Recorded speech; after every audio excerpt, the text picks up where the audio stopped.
ಕಹಿಯಾದರೂ ಸತ್ಯವಾದಂತಹ ಪ್ರಕೃತಿಯ 3 ನಿಯಮಗಳು.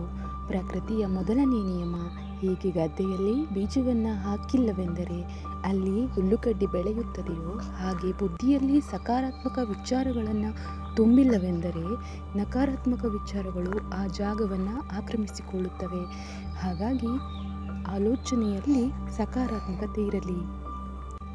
ಪ್ರಕೃತಿಯ 2ನೇ ನಿಯಮ: ಯಾರ ಬಳಿ ಏನಿರುತ್ತದೆಯೋ ಅದನ್ನೇ ಇತರರಿಗೆ ನೀಡುತ್ತಾರೆ.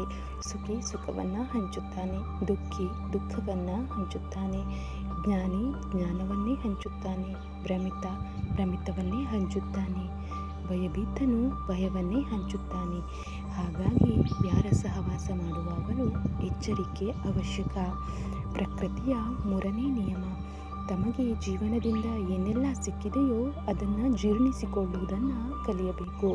ಏಕೆಂದರೆ ಭೋಜನ ಜೀರ್ಣವಾಗದೇ ಇದ್ದರೆ ರೋಗ ಹೆಚ್ಚುತ್ತದೆ, ಪ್ರಶಂಸೆ ಜೀರ್ಣವಾಗದಿದ್ದರೆ ಅಹಂಕಾರ ತಲೆಯೇರುತ್ತದೆ, ನಿಂದನೆ ಜೀರ್ಣವಾಗದಿದ್ದರೆ ಶತ್ರುತ್ವ ಹೆಚ್ಚುತ್ತದೆ, ದುಃಖ ಜೀರ್ಣವಾಗದಿದ್ದರೆ ನಿರಾಸೆ ಹೆಚ್ಚುತ್ತದೆ.